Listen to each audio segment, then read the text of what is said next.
Okay, there's a lot happening. I just want to get straight into the Vegas shooting and what it represents, and what we're all finding is everyone is confused. It seems easy to dispel that it's this way, it's that way, it's upside down, it's dead, it's not dead body, it's this hypernormalization. I want you to watch this video. I'm also going to give a very short summary of what I believe is the geostrategic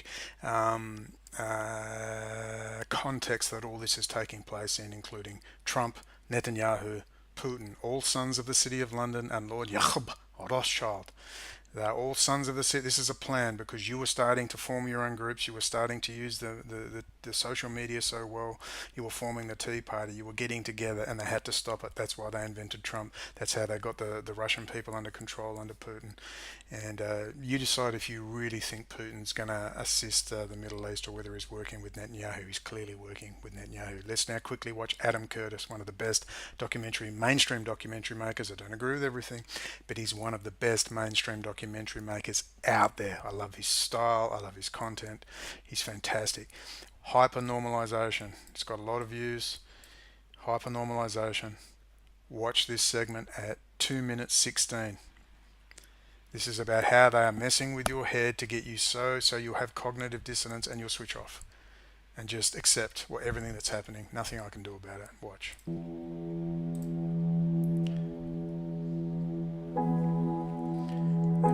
After the failure of the revolutions, it was not just the radicals. No one in the West had any idea of how to change the world.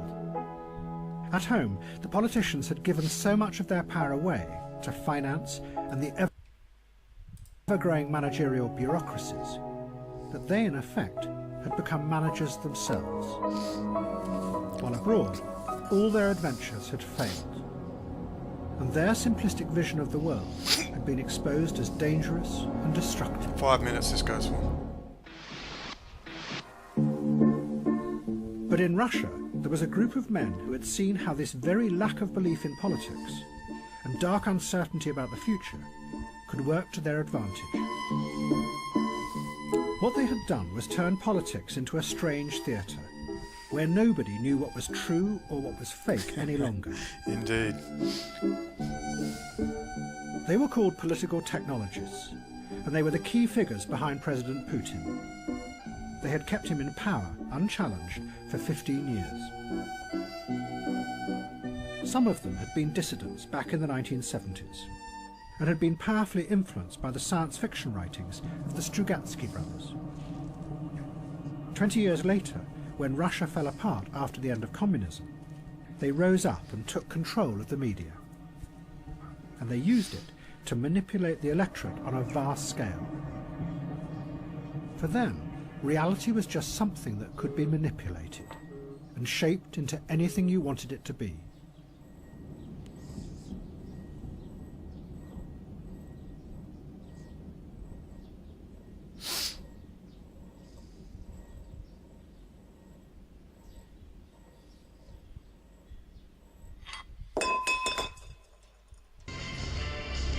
But then a technologist emerged who went much further, and his ideas would become central to Putin's grip on power.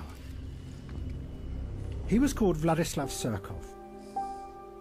Surkov came originally from the theatre world, and those who have studied his career say that what he did was take avant-garde ideas from the theatre and bring them into the heart of politics. Surkov's aim was not just to manipulate people, but to go deeper and play with and undermine their very perception of the world, so they are never sure what is really happening. Oh, Talmud, Bolshevik, oh, Soviet Union 2.0, eat your heart out, Putin, you little fraud. Surkov turned Russian politics into a bewildering, constantly changing piece of theatre. He used Kremlin money to sponsor all kinds of groups, from mass anti-fascist youth organisations to the very opposite, neo-Nazi skinheads. So remember Matt Heimbach and Richard Spencer and all the gang, Cambridge Analytica. We've done good documentary, little talks with Nick Spiro on this. And liberal human rights groups who then attacked the government. Surkov even backed whole political parties that were opposed to President Putin. But the key thing was that Surkov then let it be known that this was what he was doing, which meant that no one was sure what was real or what was fake in modern Russia. As one journalist put it, it's a strategy of power that keeps any opposition constantly confused, a ceaseless shape-shifting that is unstoppable because it is indefinable. Meanwhile, real power was elsewhere, hidden away behind the stage, exercised without anyone seeing it. And then, the same thing seemed to start happening in the West. By now, it was becoming ever more clear that the system had deep flaws. Every month, there were new revelations of most of the bank's involvement in global corruption, of massive tax avoidance by all the major corporations, of the secret surveillance of everyone's emails by the National Security Agency. Yet no one was prosecuted, except for a few people at the lowest levels. And behind it all, the massive inequality kept on growing. Yet the structure of power remained the same. Nothing ever changed, because nothing could be allowed to destabilize the system. But then, the shape-shifting began. Thank you very much. So nice. There he is. So amazing. So amazing. Another son of the City of London. He's going to do the job that Putin did in Russia. Trump's going to do. Trump's going to be a hero. He's not going to be the fall guy. He's going to bring jobs to Detroit. But you've got to have him. It's theatre. He's locked in the White House. No one can get to him. What are we going to do? Oh my God, we're on the brink. It's theatre. You are getting really messed with. You really think Putin is... Look, just Google this stuff. The week why Russia should take over Israel's defense from America. Go and read it. Just go and read this stuff. Borscht Belt, will Israel spurn America for Russia? You bet they will. Just go and have a look. Go and have a look. Israel and the unexpected New World Order. You've got to watch One Belt, One Road, the Chinese program. It's not Chinese, it's the City of London. And it's all swirling around there. Just go and Google a One Belt, One Road and add in Israel or whatever you want, Israel, Russia. I'll just give you a picture of what they're up to. Alright, this is just, you Google search it. Where's the documentary? I'd love to do one. I can't get 2 cents. Peace. It's the new maritime Silk Road, so you understand the Suez Canal is still vital. That's why they cannot allow. That's why Israel says, you need us, man. You need us. We can't have Muslims getting together and controlling the Suez Canal. But also, Israel has a central role. Just go look up One Belt, One Road, Israel. You can find they're linking up with China. This article saying Israel is taking its high technology and linking it with China's productive capacity. That's all the technology stolen out of the United States. And if you just go to this video of mine, this one video, I mean there's many, please watch all the Nick Spiro ones here. Nick and Brendan talking with Nick Spiro, that one's very good. Talking with Nick Spiro, talking with Nick Spiro, talking with Nick Spiro. Go and watch them. We've got a lot of good information in there. You will begin to understand Cambridge Analytica. You're being really, they are micromanaging your head. They really are. And if you especially get this video, remember, I'm just prompting you to have a go and do a decent, I'm not here to do a full-fledged brilliant documentary or anything. Russia and Israel steal US high technology, Tel Aviv booms. Please watch that. It's 40 minutes, admittedly it's a little long, there's a lot of info on there, it's a well-produced video, it took me a lot of time to do, it took me 4 days non-stop. I urge you to watch it, and you're going to see that Israel is stealing all the high technology under the Telpiot program, which few people seem to grasp, just a few people. Nick Goddard's a few people. Even Christopher Berlin was a bit dismissive of it when I contacted him on Facebook. I'm really suspicious of people who don't get it pretty quick.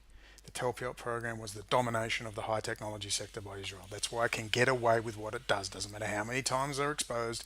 They just say, we got a kill switch. Do you want your internet to work? Do you want your banking and finance system to work? Oh, you do? Okay, so shut your mouth. All the pedophile things, Harvey Weinstein. My first question about Harvey Weinstein is, who's he pissed off? That's my first question. And what about all those women that took money and didn't report him? What about questioning them? Oh, these poor victims, yeah, they took the money and wouldn't report the guy. I've got more respect for Weinstein than I have for the women. No, he's a low-level player and he's pissed off BB, I guarantee it. It's a warning to all the others, like when they got Berlusconi, when Berlusconi said maybe we need to revisit the Second World War, maybe fascism wasn't so bad. Boom, Berlusconi, bunga bunga parties, gone. So there's a lot of strife. Israel's in a lot of trouble. War very soon. Gaza Strip cleansed. Iran chased back across the Euphrates. You're going to find out what an F-35 stealth bomber can do, stealth fighter. Oh, it's a dud, it doesn't work, yeah. Just like the Abrams tank didn't work and the Apache gunships didn't work and all the rest. It will work. And Hezbollah is going to be decimated. Watch. That simple, that easy. And you've got idiots in like Hassan Nasrallah of Hezbollah saying we have new weapons and we can target accurately Israel's ammonia tanks and kill thousands. And Netanyahu went, say that again, because if Hassan Nasrallah doesn't do it, Hezbollah, I can assure you, Bibi will, and he'll kill 300 dead kids, probably Falasha, black Jews from Ethiopia, or a bunch of Filipino guest workers or whatever, but he'll kill a bunch of his own, you watch. Anyway, thanks for coming. I hope you follow this up. One Belt, One Road. That's the geopolitical context this is taking in. Russia and Putin, Netanyahu, China, and Trump are working together. Trump's role probably to form the Eurasian trading bloc. Remember the grand chessboard, Zbig Brzezinski. They're going to form that Eurasian trading bloc. Remember now Trump saying we're going to pull NATO out of Europe, needs to be dismantled. There's a reason for that. That was the Soviet era dream. You're going to have the UK, Australia, America, South America in a block, and you have the Eurasian trading bloc once they settle down the Middle East. And this will be a standoff. And you'll have a new Cold War, and that's the nice stable way to control societies, to keep the police state going, and of course to taxpayer fund the military industrial complex, high technology sector. Africa is being reserved as the playground to kill as many blacks as possible with your new weapons, and that will be the new playground, and eventually that will be developed after they've wiped out half the population or so, because Africa is very rich and Africans need to realize that none of their resources belong to them. It belongs to people in Russia and Europe and the UK and the United States. The political Zionist movement, Jewish power, it's always Lord Jacob Rothschild and his sons of the City of London. And I'd even include not just Netanyahu, Putin and Trump. I would also include in that Rouhani and Zarif, the foreign minister of Iran. Rouhani, 6 years in Scotland, hanging with Jack Straw. You're hanging with Jack Straw, you're probably hanging with Lord Levi. And Zarif, the foreign minister, which I've stayed in his hometown of Hansa, very nice, when they isolated me in Iran and or did not want to talk about Israel. In fact, Rouhani can barely say the word Israel when he's discussing matters with Erdogan in Turkey. But then you have Zarif, the foreign minister, 20 years in the United States, all sons also of Rafsanjani, the billionaire revolutionary, Islamic revolutionary, friend of the Shah, survived the purge with his massive bank accounts, and he was the money, from the French, European, British, Western intelligence overthrow of the Shah. You make up your own mind. I still have a great love for Mahmoud Ahmadinejad, despite him doing his little hand signals and despite the Iranian parliament being a pyramid with 33 windows.